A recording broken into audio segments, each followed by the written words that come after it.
Talk Maths.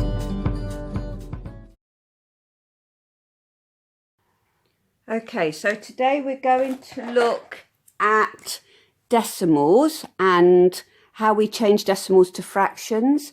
We've got here 0.75. What is that as a fraction? Well, 0.7 would be 7/10, and the 5 is 5/100. So we've got things 75, we've got two things, and it goes up to the hundredths column. So we put the 75 over 100, like so, 75/100.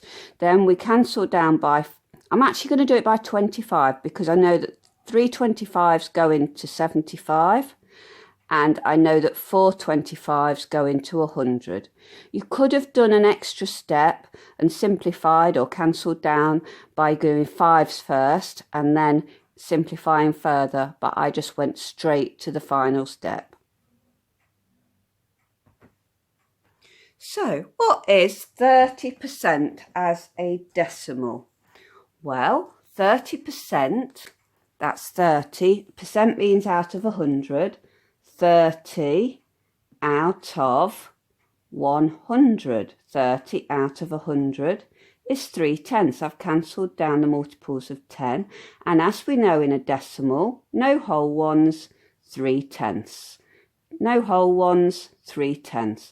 The other way that we could have done this is to divide the 30 by 100 by moving our decimal, which would be there, 2 spaces back, 1, 2, and then we end up still with 0.3. We don't need the 0 on the end. That's not necessary.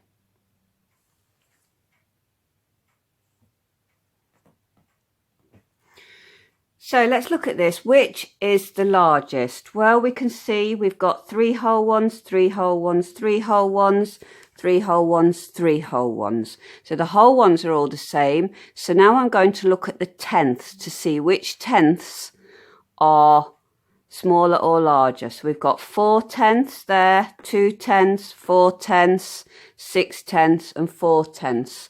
The one with the highest number of tenths is this one, 3.61. 3.61 is the highest number as it's got more tenths than the others. And if you thought of this in money, which it isn't written in money, but if you did, you'd see that in this one you've only got £3.42, £3.27, £3.49, £3.61 and £3.46.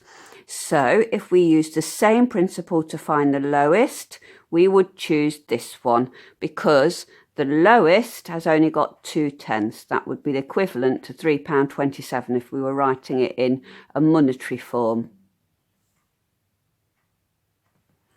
Okay, so what if we need to multiply or divide a decimal by 10? So it's very, very straightforward. Here we've got 0.54 times 10.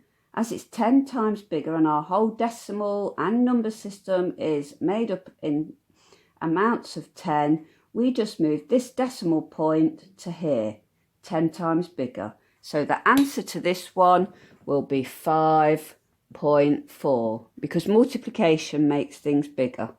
On this one, multiplying by 100, we have to move the decimal point 2 places, 1, 2. And so the answer will be 723.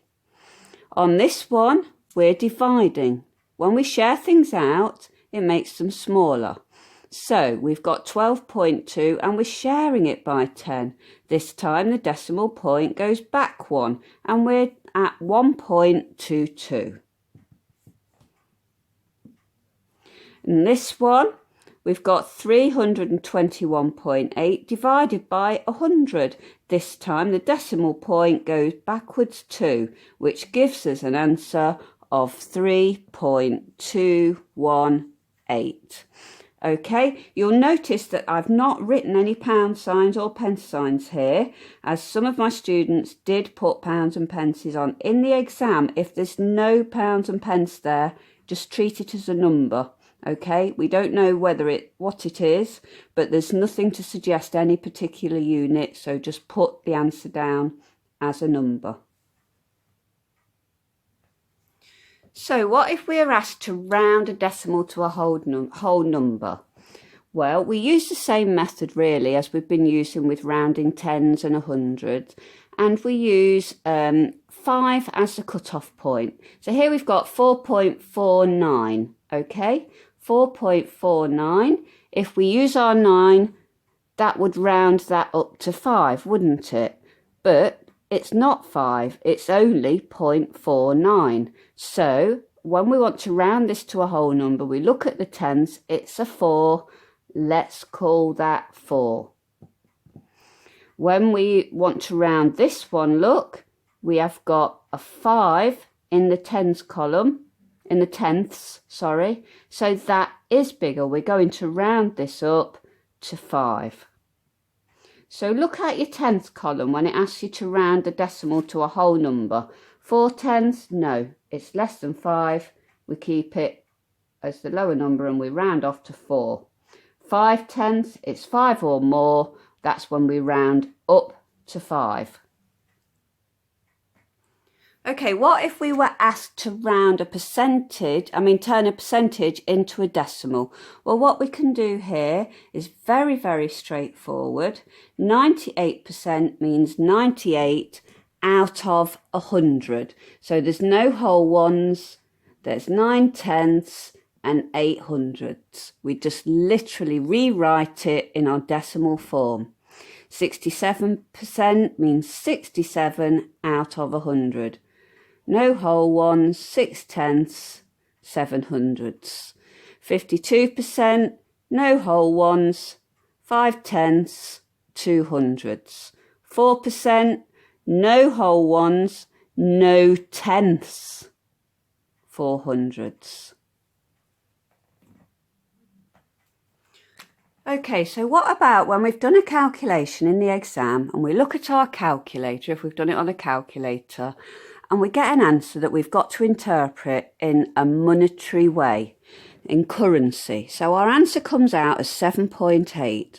Well, what we have to do here is put £7.80. We have to put the 0 on the end because this is a formal way of writing currency.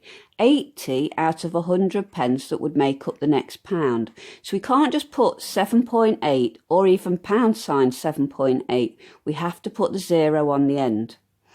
This next one, 8.23, pound sign £8.23. The next one is going to be no pounds, but we still put pound sign 0.14. Now, of course, 0.14 is no pounds and 14 pence. So we could have written, 14 pence. What we must not write is pound sign 0.14p. This is not the proper way to write it. You either write the pound sign and write it in the full form, or you just write 14 pence. Okay, and for the last one, 6.9, it's going to be £6.90. What is 8% as a decimal? Well, 8% is 8 out of 100. 8%. Cent means 100. If you think of words like century, there's 100 years. Cents in a dollar, there's 100 cents in a dollar. Centurions, there's 100 centurions in an army. Cent literally means 100. Every time you see the word cent, replace it by 100 and what you're looking at will make sense. So 8%, 8 out of 100. Okay, so if we write no whole ones and no tenths, 8 hundredths. Okay.